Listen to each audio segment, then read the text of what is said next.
es probable que no termine este año sin que haya una decisión al respecto de si Estados Unidos va a bloquear o si finalmente TikTok va a aceptar vender la aplicación. Pero pareciera que está haciendo otra cosa diferente, porque más bien ha lanzado una aplicación muy similar que se llama Lemonade, que probablemente que no es de DanceByte, que es el dueño de TikTok, sino de una empresa subsidiaria. Entonces pareciera que lo que van a hacer también es tener un plan B. Uno lo ve incluso en TikTok, que muchos TikTokers comienzan a decir sígame en YouTube por si bloquean esta aplicación, ¿no? Entonces definitivamente es un tema muy interesante en ese sentido. El otro gran tema es el tema relacionado con la inteligencia artificial, sí, que es lo otro que nos tiene también sumamente... Pero antes de entrar en inteligencia artificial, Mauricio, ¿qué tipo de información es capaz este tipo de aplicaciones de tomar de la vida de uno, que lo hace tan peligroso? Porque estaba señalando la ubicación, eso es entendible, pero ¿qué otras cosas le podemos decir a la audiencia que puede eventualmente capturar de las bases de datos o de la información que uno maneja o del algoritmo de los gustos de uno para poder generar esa peligrosidad? Digamos, el boom de TikTok es su algoritmo. Es un algoritmo sumamente inteligente y sumamente sensible. Uno comienza a ver cómo conforme uno simplemente puede pasar determinados videos y quedarse viendo otros, el algoritmo rápidamente entiende qué es lo que a mí me gusta. Entonces, eso genera riesgos de desinformación, ¿verdad? Cada vez la gente se informa más por redes sociales, eso es un hecho. Entonces, claro, si yo comienzo a priorizar, pensemos en la campaña electoral, si yo comienzo a priorizar contenidos de una determinada línea ideológica, lo único que me va a enseñar van a ser contenidos de esa línea ideológica, ¿no? Sí, claro. Entonces eso es lo que genera esas cámaras de eco, ¿verdad? Que tanto se habla, que entonces la gente dice, puña, mi candidato va a ganar porque todo el mundo está hablando, son esas cuestiones. Esas burbujas. Esas burbujas, exactamente, ¿no? Entonces el riesgo también de desinformación, que eso lo vimos también en COVID, de la posibilidad de que se viralicen contenidos con información falsa es altísimo en este tipo de tecnologías. Y desde el punto de vista también de qué datos son los que utilizan, digamos, lo que yo leo entre líneas es que la preocupación del gobierno de Estados Unidos es que se estén recolectando más datos de los que en teoría se recolectan, y sobre eso no tenemos visibilidad como totalmente usuarios. Oculto. Exactamente, es decir, hay una política de privacidad de TikTok que dice unas cosas, pero pareciera que la preocupación es que lo que dice ahí no necesariamente sea así, ¿no? Entonces, claro, cualquier aplicación siempre va a lograr capturar los datos que nosotros como usuarios permitamos.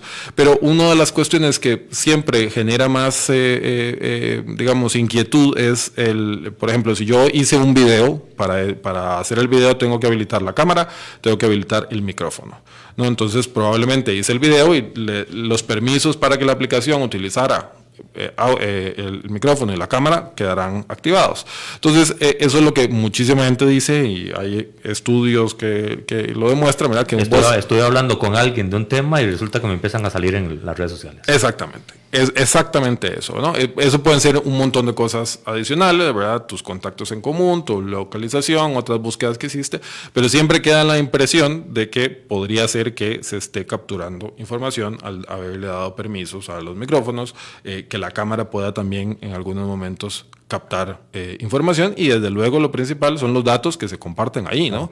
Y el hecho de que lo que se comparte ahí, aunque sea en borrador, TikTok tiene la posibilidad, lo mismo lo tiene Instagram, de hacer videos que luego no se publican, pero nunca queda totalmente claro si esos datos realmente son almacenados por la plataforma o no. En el caso de Facebook hubo investigaciones serias que evidenciaban que, por ejemplo, algo que creo que a todos nos pasó en algún momento, escribimos alguna cosa, algún comentario y decimos, no, esto mejor no lo voy a poner, lo borro. Pues Facebook almacenaba esas cuestiones, esos borradores que pusimos ahí. Entonces, todo esto, al final de cuentas, es sumamente complejo también de saber como usuarios qué es. Y aquí lo que entra también en juego son visiones distintas visiones con respecto a la tecnología, dependiendo del área geográfica en la que estamos, ¿no? Estados Unidos ha tenido una política siempre de liberalismo tecnológico. Así es. De dejar que las empresas se autorregulen con unos mínimos, ¿no? Europa ha tenido una visión de paternalismo tecnológico, es decir, yo voy a regular y voy a decir qué se puede o qué no se puede hacer.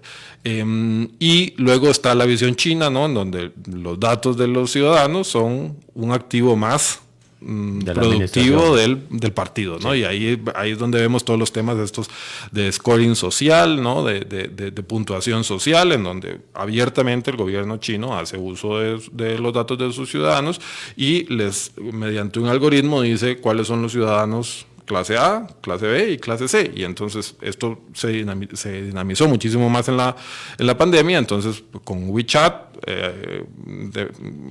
si estabas verde podías ir a algunas cuestiones, si estabas en amarillo no podías ir a otras, y si estabas en rojo yo no sé qué te pasaba, ¿no? Entonces esas visiones con respecto a la tecnología, lo que estamos viendo es cómo comienzan a chocar entre sí, ¿no? Yo creo que la visión de los Estados Unidos está cediendo poco a poco, o va a ir cediendo poco a poco hacia una visión más europea, sobre todo en lo que va a tener que ver con inteligencia artificial, y de cómo entonces va a ser necesario ponerle mínimos, sobre todo porque la gente está en todas las mediciones de opinión, el ciudadano de los Estados Unidos considera que las empresas de tecnología, las Big Tech, tienen demasiado poder. Y entonces es necesario ponerle algún tipo de regulación, regulaciones que a veces entran por el lado del antitrust, por ejemplo, de los temas de anticompetencia, y eso, de hecho, hasta le han puesto un término que es el techlash. Es la impresión de la gente de que las Big Tech tienen demasiado poder, y es que lo tienen. Si ves el cuadro de cuáles son las empresas más grandes del mundo, te vas a dar cuenta de que las empresas más grandes del mundo son las empresas tecnológicas, ¿verdad? Sobre todo las GAFA, ¿verdad? Que es Así Google, es. Alphabet, Facebook y Amazon. Esos mínimos que ya se puede estar visualizando que son al corto plazo necesarios en algunos países o algunas regiones, ya se han estado trabajando, ya se están visibilizando comisiones de estudio, por ejemplo, en la parte europea, en la parte de Estados Unidos también. ¿Qué se ha avanzado? La parte jurídica de protección hacia el ciudadano en función de este crecimiento, no sé si desmedido, apresurado o intenso, o las tres juntas, que se está viviendo. El futuro se está regulando en Europa. Es decir, Europa es el espacio geográfico del mundo en donde los derechos de los ciudadanos están más protegidos. Y eso, digamos, en materia de tecnología lo vemos no solamente con el Reglamento General de Protección de Datos Personales, que se aprobó o entró en vigor en el año 2018, que es la norma más evolucionada en la materia. Y también, más recientemente, el DSA, que es el Digital Service Act. Y Europa, lo que ha anunciado también esta semana, es que espera no terminar el año sin tener aprobada la ley de inteligencia artificial, por mencionar algunas. ¿Y inteligencia artificial en qué sentido? Sí, para terminarte la respuesta anterior, por otro lado está Estados Unidos, que no ha logrado, en buena medida por el lobby fuertísimo de las Big Tech, no ha logrado dictar regulaciones federales significativas, al menos en materia de protección de datos. Y lo que ha terminado sucediendo es la adopción de leyes estatales de protección de datos. Las mismas empresas de tecnología han llegado, o sea, se han dado cuenta de que eso no es posible, ¿no? Es decir, que tener un mercado de 360 millones de habitantes como el de Estados Unidos, regulado por 50 leyes diferentes de protección de datos, es una locura. Entonces, antes de la pandemia, veíamos cartas de los CEOs de estas empresas diciéndole a Estados Unidos, hey, por favor, adopte una ley federal de protección de datos. Pónganse de acuerdo. Exactamente. No lo han logrado hacer y pareciera que la administración Biden no lo va a lograr hacer tampoco. ¿No le interesa o no lo ha logrado? Me parece que no les interesa lo están enfocados en otras cosas. Creo que están enfocados en otras cosas, exactamente. Entonces, hablando del tema de inteligencia artificial, yo creo que ese es el tema hoy día, sobre todo por el avance impresionante que ha tenido la inteligencia artificial, sobre todo con el anuncio o con el lanzamiento de ChatGPT en noviembre del año pasado. O sea, estamos hablando de que los mismos CEOs de las Big Tech dicen que estamos frente a un avance tecnológico que puede ser más relevante que el fuego o la electricidad. O sea, estamos hablando de una cuestión de palabras mayores impresionante, que no sabemos además qué uso va a tener. Por lo tanto, no sabemos si estamos listos para eso. Yo creo que no estamos listos para eso, definitivamente, pero no sabemos qué es lo que esta tecnología puede lograr hacer. Lo que pasó, lo que se publicó en el New York Times, de un chavalo empezó a conversar, entre comillas, con el chat GTP, y al final el chat terminó diciéndole: yo estoy aquí atrapado, yo necesito salir de aquí. Y es inteligencia artificial, o sea, no existe. Pero esa bola de nieve hay que controlarla de alguna forma, pero ¿cómo controlar lo que está generando también desarrollo en otras áreas comerciales y empresariales?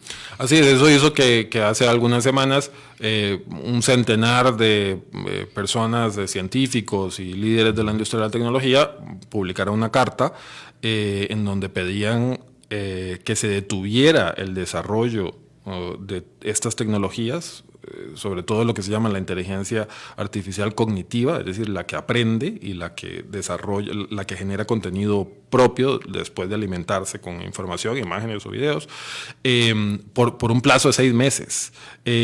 Suficiente 6 meses.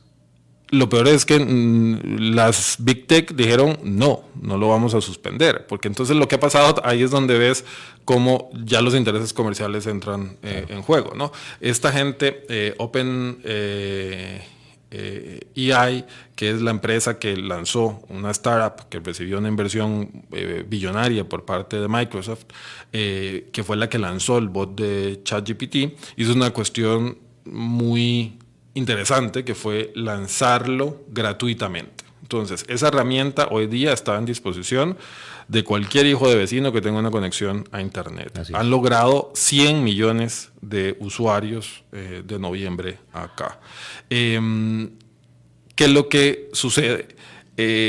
Yo creo que se parte, es una versión un poco naive, por llamarlo de alguna forma, de que el uso de eso es como para gente en Silicon Valley, ¿verdad?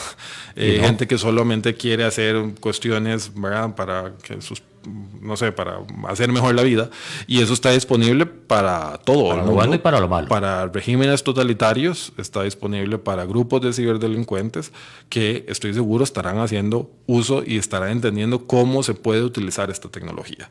Y el hecho de que lo hayan liberado y lo hayan hecho público y permitan la interconexión y la utilización gratuita de este software, eso desde luego no le habrá sentado bien a empresas que venían desde hace una década invirtiendo en inteligencia artificial, sobre todo Google, ¿no? Entonces, Google y Microsoft, hubo un reportaje interesantísimo en el New York Times que revelaba entonces cómo incluso sus propios departamentos legales, sus compliance éticos y demás decían: hey, cuidado, paremos esto, y la decisión empresarial fue: no vamos a parar esto, vamos a seguir con esto, porque entonces ahora hay una carrera para ver quién conquista la inteligencia artificial, ¿no? Desde luego, esos intereses particulares no necesariamente coinciden con los intereses de la humanidad. Igual como usuarios y personas que nos informamos por los medios de comunicación, digamos, la capacidad que tenemos de entender lo que estas tecnologías pueden hacer es limitada, pero el hecho de que tantas voces de la industria te digan que estamos en algo que pone en riesgo a la humanidad y a la sociedad, cuando menos te hace pensar, bueno, esta gente me imagino que sabe lo que está diciendo, ¿no? Y ese pensar nos traslada al mundo jurídico, en el mundo de los congresos de diferentes sectores que están tratando de idear un freno, una contención o un paraguas, una protección. ¿Cuál ha sido el avance? Me estás diciendo que Europa es el que va más adelantado. por dónde va caminando ellos? Europa probablemente va a lograr aprobar la ley de inteligencia artificial, que igual es una ley pues con sus limitaciones, ¿no? Lo que hace es partir de un sistema de categorías de riesgo y prohibir determinadas tecnologías o determinados proyectos que utilicen inteligencia artificial que tengan un riesgo inaceptable. Puntuación social. Esto que te decía antes con respecto a China, que no solamente ha pasado en China, pasó en una sociedad súper avanzada y súper civilizada como la holandesa, que desarrolló un programa que le permitía al gobierno identificar qué personas eran más propensas a delinquir a la hora de solicitar ayudas sociales, ¿verdad? Agarraron entonces y decían, agarraron los datos de la corte, agarraron los datos de aquí, entonces así hacían el perfil. Perfilaban al ciudadano y decían, esta persona es muy probable que si viene a pedir una ayuda social vaya a mentir en la aplicación. Eso desde luego los jueces holandeses lo prohibieron absolutamente. Pero lo que te quiero decir es que no es una cuestión exclusiva de regímenes que uno pueda calificar como totalitario, ¿no? Ese tipo de utilizaciones estaría absolutamente prohibido. Hay otras que tienen un riesgo alto, que lo que tienen son unas regulaciones de transparencia, unas regulaciones de información y una serie de requisitos que se tienen que cumplir, que ahí estamos hablando, por ejemplo, de toda la utilización que va a ser un dinamizador importante de la inteligencia artificial con los vehículos autónomos. Es decir, la aplicación es probable, ¿verdad? Yo por eso siempre he dicho que los temas de los taxistas no tienen que estar tan preocupados por las plataformas, porque en 10 años no van a haber taxistas, probablemente. Montarse en un carro que vaya conducido por un ser humano va a ser el equivalente hoy día a montarse en una carroza de caballos. Una cuestión obsoleta. Sí, exactamente.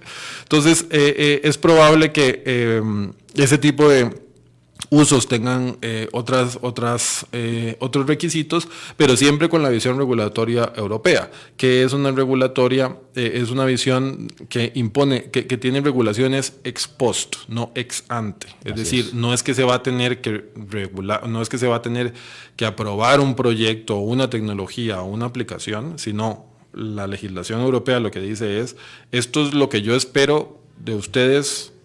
Manténganse dentro de manténganse de esto. Si se mantienen, todo bien, y si no, les voy a poner multas que pueden llegar hasta 30 millones de dólares o un 6% del volumen de ventas global de las empresas. Esa es la lógica que ha seguido el Reglamento General de Protección de Datos. La mayoría de las empresas se han ajustado, por ejemplo, en materia de protección de datos personales, y vemos cómo incluso las grandes Big Tech han logrado de alguna forma limitar sus proyectos en la Unión Europea, ¿verdad? Por ejemplo, hace un par de años WhatsApp cambió todos sus términos y condiciones para todo el mundo, salvo para Europa, ¿verdad? Entonces, le tienen respeto a Europa, no solamente porque es un mercado sumamente relevante, sino porque allí el que se porta mal lo agarran, ¿verdad? Y las multas son se lo toman en serio. Se lo toman en serio. Son reguladores muy serios. Vimos ya, por ejemplo, hace una semana larga, como Italia, el garante italiano de protección de datos, prohibió ChatGPT. Dijo, prohibido ChatGPT en Italia, no se puede utilizar aquí. ¿Por qué? Porque primero no hay claridad de quién es el responsable de la recolección de datos personales. Número 2, no hay filtros que permitan que los menores de 13 años puedan utilizar esta información, y además arroja datos considerablemente erróneos. Y 4, no hay una base de legitimación para el uso de los datos personales por parte de esta tecnología. Porque hay que partir del supuesto de que es una tecnología que es sumamente compleja, que tiene redes neuronales y un montón de cuestiones que permite que aprenda. Pero digamos, hay que enseñarle. ¿Y cómo aprende? Con información, con datos. Entonces yo le tengo que dar textos, videos o imágenes para que aprenda. Y desde luego, lo que me vaya a dar va a depender de lo que yo le enseñe, ¿no? Entonces estamos programando lo que queremos que diga. Claro, en buena medida, ¿no? Entonces eso nos enfrenta a un montón de otras cuestiones, como que ya no vamos a poder creer, hoy mismo ya no podemos creer a ninguna imagen que veamos, porque la inteligencia artificial hace imágenes. Lo que le pasó al Papa. Lo que le pasó al Papa. Era exactamente el ejemplo que te iba a dar, ¿no? Como ese montón de imágenes del Papa que realmente a ojo de cualquier persona diría, ese es el Papa con un coat, con un abrigo Balenciaga, ¿verdad? Y es impresionante el tipo de cuestiones que pueden suceder. Lo mismo va a pasar con videos, ¿no? Entonces los riesgos sociales a los que nos enfrentamos con esta tecnología son sumamente elevados, y tenemos el problema que ha sido problema con Internet, problema no resuelto con Internet, y será problema con el metaverso, y será problema con todo esto, de que a nivel global no hemos logrado crear un sistema de regulación eficiente. Es decir, tecnológicamente estamos en el metaverso, en la inteligencia artificial, estamos por llegar al momento en donde las máquinas sean más inteligentes que los seres humanos, pero jurídicamente estamos en la época medieval. Cada país, cada reino con su propia legislación. Eso nos arroja un desenlace. Si estamos por debajo en inteligencia de la parte artificial y no estamos dando la talla en la parte jurídica, estamos totalmente expuestos. Así es. ¿Por qué? ¿Qué es lo que sucede? La regulación por excelencia de algún tema a nivel internacional es un tratado internacional. Un tratado internacional, el promedio son 10 años para negociarlo, y 10 años para aprobarlo. Para que un número significativo de países, ¿verdad? Es decir, si se hubiera aprobado un convenio internacional del uso del fax, tal vez hoy sería un tratado que tuviera un número de países significativos, ya cuando la tecnología ya no es absolutamente obsoleta. Entonces eso lo que ha dado pie es a que la regulación sea autorregulación. Entonces lo que termina rigiendo en la utilización de todas estas tecnologías son los términos y condiciones de cada plataforma. Entonces, yo siempre digo... Y un marco, por lo menos, orientador de parte de cada país o de parte de cada región. Exactamente. Yo siempre digo que, por ejemplo, los términos y condiciones de Facebook, Latusensu, o bueno, de ahora Meta, ¿no? De todas sus aplicaciones, Facebook, Instagram, WhatsApp, tiene más impacto en número de seres humanos que cualquier tratado internacional, claro, por exitoso que sea, ¿no? Estamos hablando de que son 360 millones de seres humanos los que lo utilizan, ¿no? Me quedé corto. Sí, 300 millones. En fin, o sea, es una cantidad impresionante de seres humanos los que se ven regidos por los términos y condiciones de esa aplicación. Ningún tratado internacional tiene ese alcance, ¿no? Entonces, esa es la limitación que el sistema jurídico, los abogados, ¿no? No hemos logrado encontrar algo más efectivo para regular estos fenómenos a nivel internacional, ¿no? Seguimos con soluciones, muchas de ellas romanas y las más novedosas napoleónicas, ¿no? Entonces simplemente el derecho cada día más va perdiendo relevancia y sobre todo eficacia con respecto. ¿Cómo? No se adapta. No se adapta, definitivamente, no se adapta. Entonces ahí es donde la autorregulación, ¿verdad?, termina siendo... Un país como Costa Rica, no es que no pueda hacer nada al respecto, pero en buena medida la insignificancia de nuestro mercado hace desde luego que dependamos de lo que logren los grandes países, los grandes bloques, en cuanto a la limitación de la incidencia de estas empresas. Eso es lo que, sobre todo en la regulación europea, se llama el efecto Bruselas, ¿no? Que es probable que es lo que vamos a ver también cuando se apruebe esta ley de inteligencia artificial, que es que cuando Europa adopta una regulación, eso tiene un efecto importante de influencia en otros países. Y eso lo hemos visto en Costa Rica, lo hemos visto en América Latina, protección de datos personales. Es decir, nuestra ley actual de protección de datos es una mala copia de la ley española anterior, y la que está hoy día presentada en el Congreso, proyecto 23.097, es básicamente una norma que sigue los lineamientos del Reglamento General de Protección de Datos Personales. El proyecto de ley de comercio electrónico, que está también en la Asamblea Legislativa, es una ley que sigue básicamente la influencia del DSA en Europa. Ese efecto Bruselas, ¿verdad?, es lo que también Europa lograba venderse muy bien, que es que muchos países adopten regulaciones similares.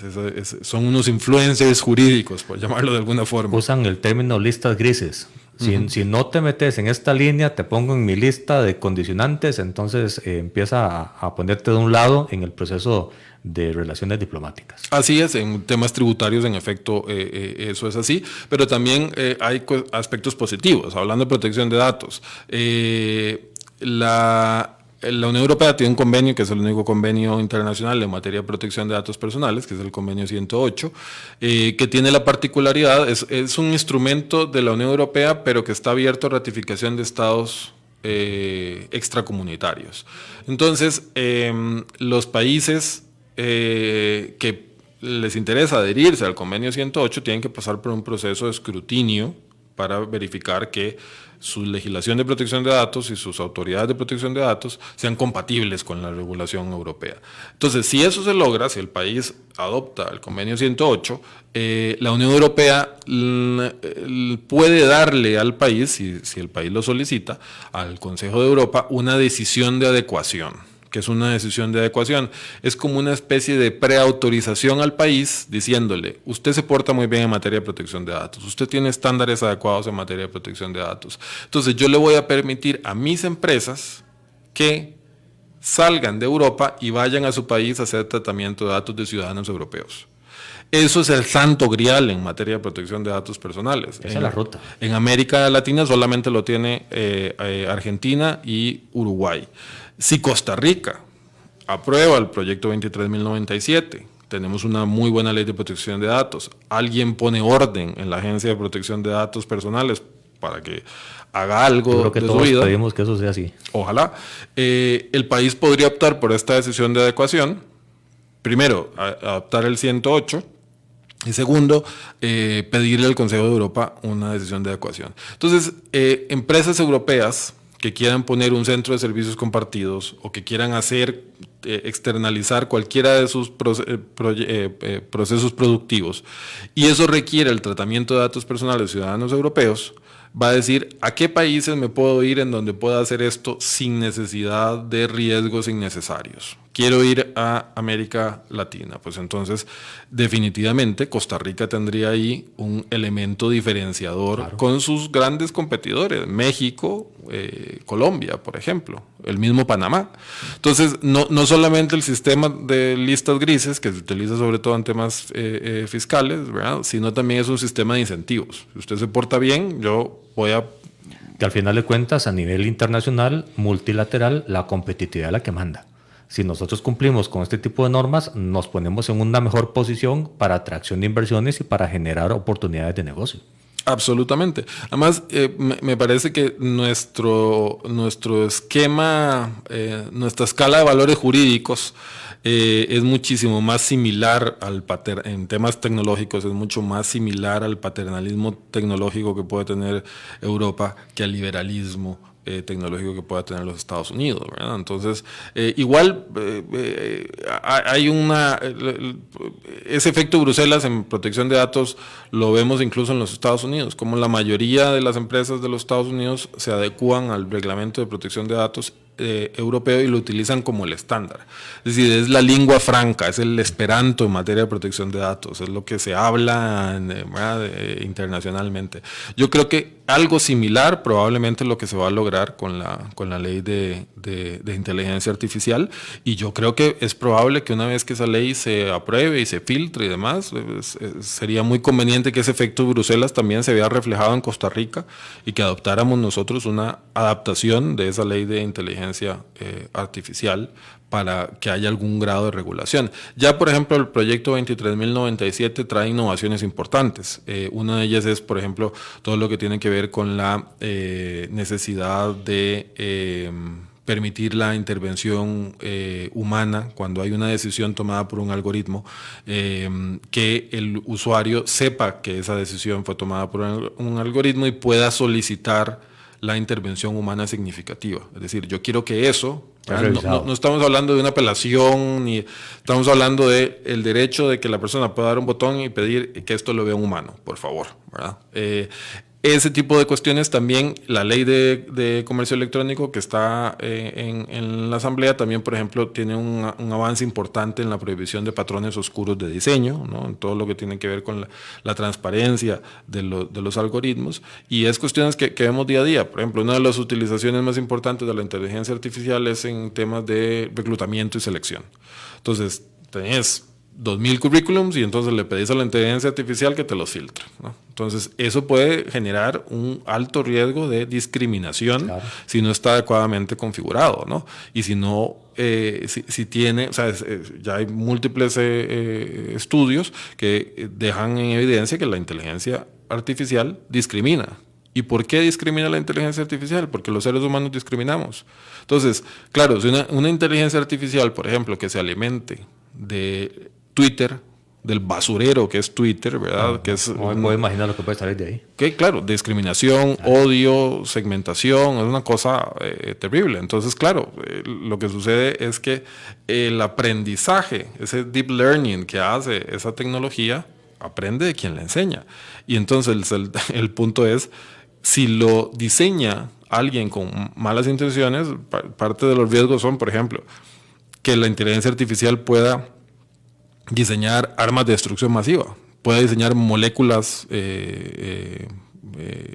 o virus, por ejemplo.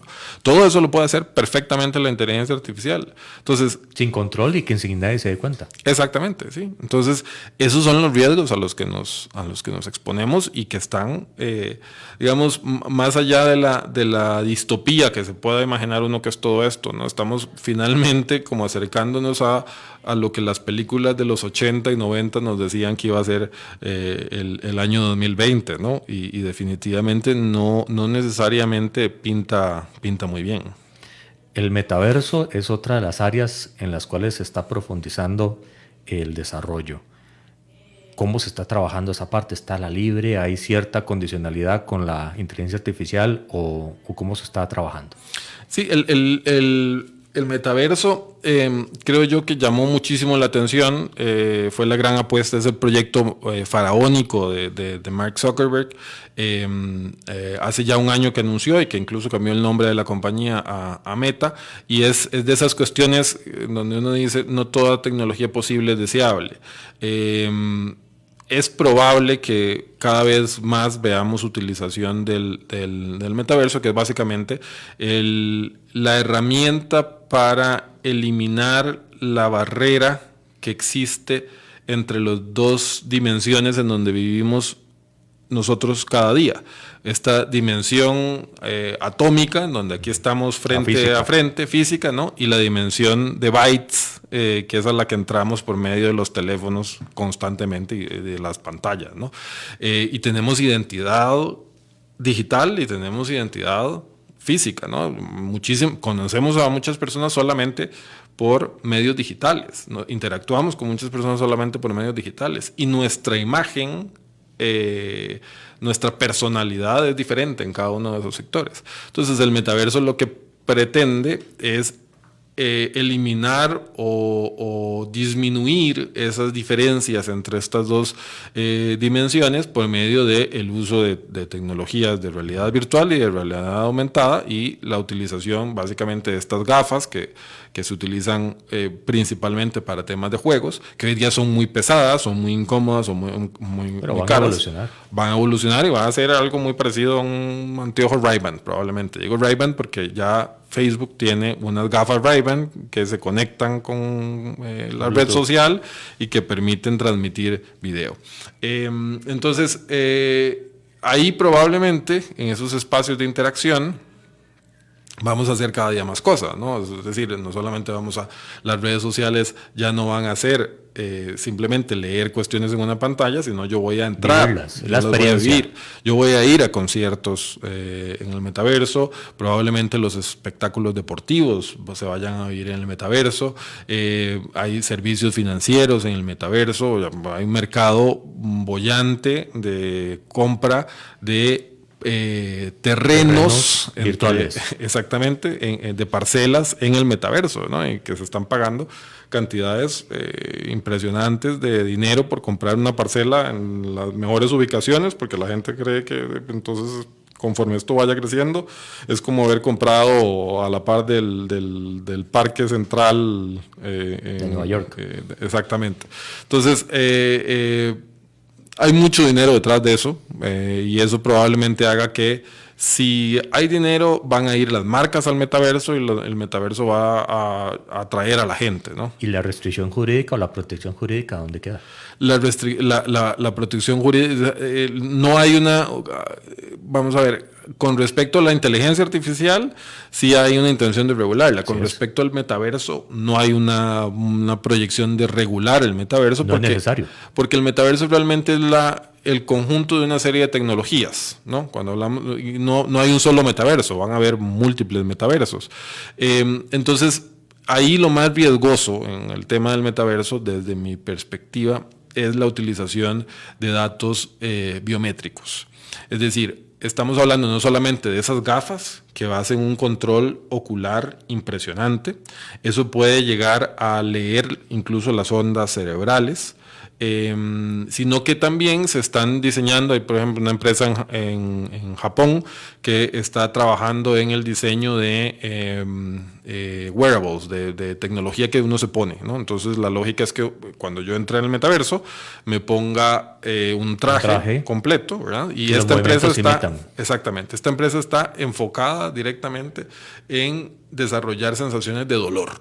Esa es su intención. Entonces, yo pueda entrar en el metaverso y entonces, dentro de 1000 utilizaciones que a uno se le pueden ocurrir, no sé, estoy en un juego de boxeo y entonces me duele cuando me pegan, ¿verdad? Entonces, claro, eso va a ser no solamente la biometría del ojo, del iris, la lectura del iris, sino también temperatura corporal, huellas dactilares. Esa tecnología va a poder saber cuando yo estoy nervioso. Signos vitales. Exactamente. Toda la información de una persona se va a poder captar allí, ¿no? Entonces, por ejemplo, hace unos meses hablaba sobre la utilización, por ejemplo, en el sector legal, que es muy probable que muchos juicios, así como ya hay juicios en Zoom, vayan a ver en el metaverso. Entonces, una de las cosas que uno oye más de jueces y también de árbitros a veces es que cuando el testigo está remotamente, entonces uno no puede saber cuándo miente. Pues con estas tecnologías más bien vamos a ver dónde vamos a poner el límite. Porque si yo tengo al testigo conectado y con esa ropa, o aunque sea con solo las gafas, la tecnología va a ser como tenerlo conectado a un polígrafo. Exactamente. Tipo SUDA, el tipo no sé qué, ¿no? Entonces, estamos hablando de una herramienta sumamente poderosa, en donde va a quedar el principio de inocencia, en donde va a quedar todos los aspectos relacionados con esto. Es redibujar la parte jurídica. Exactamente, sí, exactamente. Entonces, este señor Sam se me fue el nombre, que es el CEO de OpenAI, que es la empresa que desarrolló ChatGPT. En una entrevista que le hicieron en el New York Times, si no me equivoco, hacía la analogía de que esa tecnología, de que él ha estado trabajando, de que es algo equivalente a Sam Altman se llama, que es el equivalente al proyecto Manhattan. El proyecto Manhattan fue el proyecto de Estados Unidos para diseñar la bomba atómica. A mí me parece muy desafortunada la comparación, pero y no generó mucha empatía. No generó mucha empatía, exactamente. Él dice, por ejemplo, que en su contrato con Microsoft, él tiene el derecho, o la empresa tiene el derecho, de que si algo sale mal, de desconectar el cable. Es decir, de desconectar el aparato de inteligencia artificial y apagar todo, ¿verdad? Que él se reservó ese derecho. Pero lo que decía con respecto al proyecto Manhattan también, había una frase de Oppenheimer, que era el director del proyecto Manhattan, que decía que la tecnología es...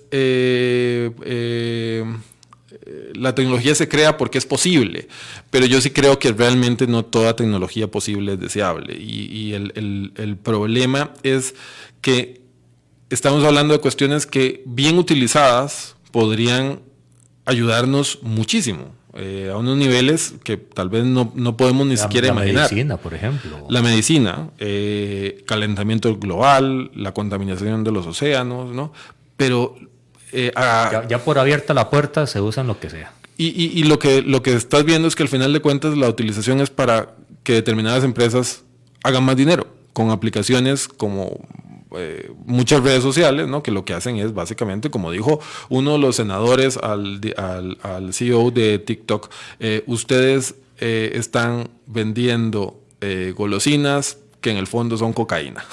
Entonces es muy complicado, digamos, desde el punto de vista ético, en dónde se pone el límite y poner de acuerdo a tantas visiones, además geopolíticas complejas, y cómo al final de cuentas lo que nos queda es la decisión como usuarios de si instalamos la aplicación, si la usamos y qué datos son los que damos o no. Eso, desde la perspectiva también de protección de datos, se habla mucho de que en los próximos años, probablemente el próximo paso en materia de privacidad, si es que la privacidad logra imponerse, va a ser cambiar este paradigma en donde yo tengo una falsa sensación de control porque me presentan un documento densísimo en donde me dicen todo lo que van a hacer mis datos y yo le doy a aceptar porque lo que quiero es ver el video que me mandaron, ¿no? Esa falsa sensación de consentimiento que no es, podrá ser informado, pero no es consentimiento. Así es. Y la gente y sacar determinados usos de los datos del comercio de los hombres. Es decir, determinadas cosas no se van a poder hacer. Es un poco lo que está haciendo la ley de inteligencia artificial tímidamente, ¿no? Porque el hecho de informarle a una persona todo lo que se va a hacer con sus datos y darle la posibilidad y el derecho de que consienta, eso es una falacia. La gente no lo lee, la gente también, si eso implica quedarse fuera, ¿verdad?, de la información de los lugares de esparcimiento social, es muy complejo permitir una cuestión así, ¿no? Pero también lo que hay que apostar, Mauricio, es ya en los últimos minutos del programa, es apostar a una educación, porque eso que estabas diciendo de al final de cuentas yo soy el que me tengo que proteger. Está bien el esfuerzo jurídico de un congreso o la Unión Europea o la ley federal que diga yo pongo frenos, yo pongo filtros, pero al final de cuentas es uno el que dice sí o no. Pero para eso muchas veces hace falta la educación y más con los jóvenes. Sí, es una de las cosas más preocupantes, digamos, nosotros que nacimos en una época analógica y nos convertimos en digitales, hemos visto la evolución de muchas cosas, ¿no? De los videojuegos, por ejemplo, y de muchas cuestiones. A propósito de Super Mario. Exactamente, sí. Pero lo que te quiero decir es que a mí lo que más me preocupa es en el analfabetismo tecnológico en el que están creciendo los niños. Y sobre todo que el tiempo que dura una familia en sentarse en un restaurante y que sus hijos y sus padres desenvainen el teléfono cada día es menor. O sea, las interacciones se están perdiendo terriblemente y yo siento que los papás no se están dando cuenta del riesgo terrible que estas cuestiones pueden representar con respecto a sus hijos y el impacto que vamos a ver y que ya estamos viendo, de hecho, en las estadísticas de depresión. O sea, yo siempre digo, por dicha mi adolescencia fue analógica. No debe haber nada peor que una adolescencia digital, ¿no? Casos, ¿verdad?, donde, por ejemplo, mucha atención. Están todos los compañeros en un lugar, entonces en Snapchat, un sábado un niño ve que todo su aula está menos yo. En un lugar menos yo. Te puedes imaginar qué complicado que podría o que puede ser eso, ¿verdad? Como papás. ¿A quién le corresponde educar? A los papás, definitivamente. Yo creo que si algo queda claro es que en este problema regulatorio que existe, al final de cuentas, la familia es el eje central y donde la educación y las elecciones se pueden dar. No podemos confiar ni en las municipalidades, ni en los gobiernos, ni en las organizaciones internacionales, al final es la célula esencial de la sociedad, es la familia, y ahí es donde los papás tienen que educarse en estos temas para poder educar a los hijos, guiarlos y protegerlos, y que crezcan entonces con unas habilidades básicas en esta materia y que sepan a los riesgos a los que se exponen. Mauricio, muchísimas gracias por haber aceptado la invitación. Encantado, Jonathan.